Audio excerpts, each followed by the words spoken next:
Hello, beautiful. Venus is turning retrograde. That means that the question of our identity as a woman, our femininity, relationships, money, is all coming to the surface. She's turning retrograde on March 1st, but we may start feeling her already. And she's going to be in Aries and Pisces.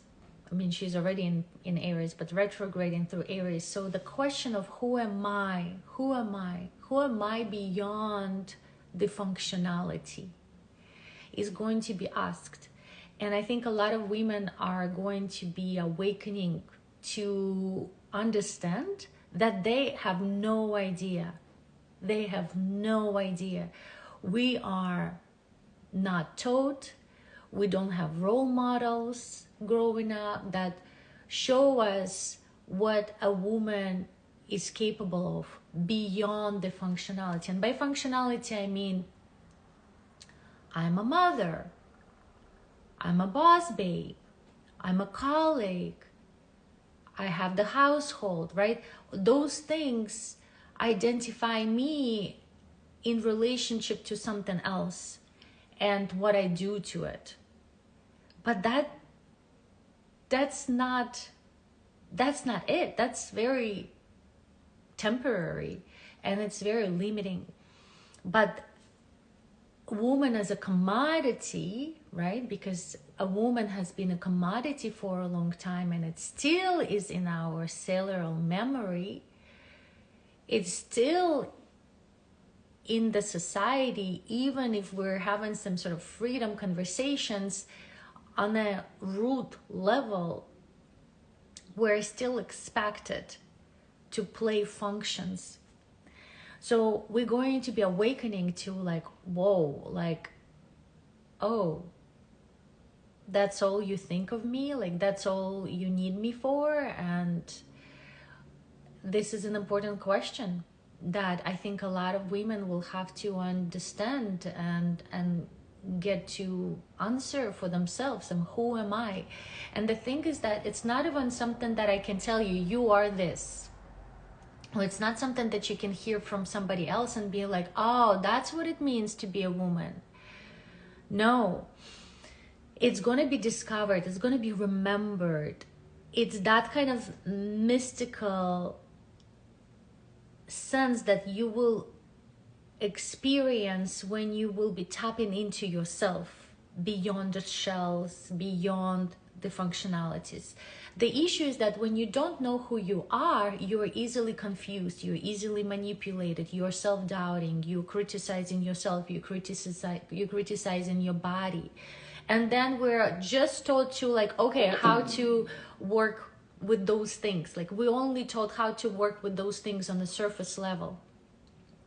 But they exist, the self-doubt, the self-criticism. They exist because we don't connect to the deeper sense of who I am. And then we also have the spiritual community that's like, body, I don't care, I'm just a soul. That's all beautiful, but we are still here in the physical body. So I've been working with women for a long time, and if you were to come to me and were like, I want to find myself, like I want to understand who am I feel a lack of purpose, a lack of like everything is just like in motion, but like why am I even doing this? There would be a process that I would take you through, and it would take me at least 3 months, but I'll give you the steps, right? And you can still come to me, and you can also do this with me one-on-one. You can do this with me and a small group of women that I want to start with the Venus going retrograde. I want to get a little group of women, like maybe 3-4 women, that we can get this work done together. But this would be the process. First, you need to tap into your body and your physiology. You need to understand your menstrual cycle. You need to understand how you feel when, right? During which part of the cycle that you feel which way. that will give you, again, this understanding of who you are will give you a better judgment of why you experience in certain things, instead of just like falling into judgment or being swayed into like buying something that you don't need. So your routine, right? We would be examining your routine, your diet, your health goals, like things that are so important for you with the body, because you need to feel good. You need to feel good inside of yourself. So we're not taking care of the body for just a beautiful picture that somebody else will approve and they will accept us. No, we're taking care of the body because that's all we have. We don't have the body, we don't have anything else, right? So we want to invest into longevity. We want to invest into health, but how we do it from a more feminine perspective, right? So we study those things about ourselves. The second thing that we would need to do is to examine and evaluate our emotional and spiritual health and the state currently, and also where we would want to be. Again, same with the physical body, but now with the emotional body. And I have many tools. I won't be able to get into this right now, but if we do this work, this is really important for you to understand where you are emotionally and where you want to be. Because most of the time we just recreate the past emotions into the future, and it's just an ongoing situation. Then the next two things that are really important to understand is that what are your imprints?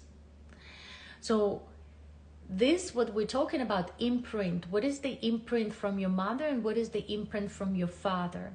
The thing is that for you to understand who you are at the core, you also need to understand who you're not. And those imprints shape you so much. Not only you and your relationship with the world, but also your relationship with yourself. The way how your parental figures were with you shaped the relationship you have towards yourself. So you definitely want to examine that. So what are the imprints that you have from your mother, from your feminine lineage? Because we like to go there. It's important because the body holds the memory, and also our relationship with the mother imprints our relationship with the world, and just in general the relationship dynamic with people. So we want to examine that. And then of course we want to examine our relationship with the father, whether or not he was there. And that is our relationship to obviously our inner masculine, our the God, the spiritual kind of part, and also money. Yeah, so we want to examine those things. Then after this three, we want to get into the connection with our divine child. So we have an inner child, and an inner child can be turned into a divine child by bringing the divine inner parents into the game. But for now we only have parents that didn't do that well, as most parents probably didn't, right? So we need to, by examining the imprints of the mother and the father, we then can start building our own inner parents that we would want to have. And then we can awaken the divine child. The divine child is essential for everything. If you want to be creating, if you want to be feeling like you're fulfilled, like this is it. Like when people tell you, oh, what you used to do when you were a little kid, like, yeah, that's a good way of like starting with it, but there's just so much more into discovering your child, and she is the source. And also she holds a lot of pain, so we want to be aware of that. When you do this process, you sort of like get a bigger picture of like, who am I, like what is this that I have in front of me, so then I can know like what I need to be working with. So after the divine child, we then connect with our dream. because the child is going to whisper to our dream, and the dream is, what am I here for? Beyond this functionalities, like, what am I here for? What is my core frequency out of which I'm creating? What is my channel? And that when I'm in that channel, everything is provided to me, because that is my spiritual function. Not my physical function, but my spiritual function is to serve the dream. So we connect to the dream, so important. And then there is, of course, two things that are like essential in the physical world, is our sexual energy. The relationship to our sexual energy, our relationship to our sexuality. We may think it can be somewhere on the side. We may think, well, you know, like, just don't bother me. But it's like, when we go into it, it's everywhere in our life. Our relationship to our sexuality, and how much it is pronounced, how much it is actually free to move. What are the taboos that we have? What are we ashamed of? There's so much. So we need to be discovering that. And the other part that we need to be discovering is our relationship to the mind and the manifesting power, right? Because the sexual energy is the kind of feminine part, which is the energy, the fuel that we will need to channel into our dream to make it a reality. But our mind, our clarity, our focus is that masculine part. Hi Rishka. Just finishing up on this question of who you are as a woman. What does it mean to be a woman beyond the functionality? And the mind and the manifestation power, like, we're constantly manifesting, right? But we are manifesting out of the external pulls. What does the matrix tell us we want? What does the matrix tell us we need? And we continue with that. So we definitely need that clarity. So that would be the process that I would walk you through.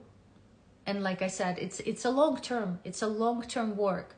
And even if we did it for 3 months, it would not be over. It just would give you sort of like a map to like where you're going now. But at least you will understand where you are in your process of developing yourself, of remembering yourself as a woman. And what is it that you are in a place right now to do? Is it that you need to be feeding in your dream? Or is it that you need to be doing more of the reparenting? What is that's most required of you right now for your long-term fulfillment? So I think Venus retrograde is going to be alarming us. There will be a lot of things happening for sure. And she's going to be calling us to go inward, like all the retrogrades. And then we're going to have Mercury in retrograde, and we're going to have eclipse season in March. So it's going to be a big time. Find your support.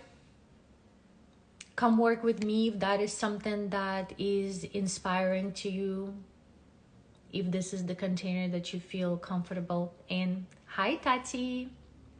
I'm just finishing up over here on the topic of what it means to be a woman. And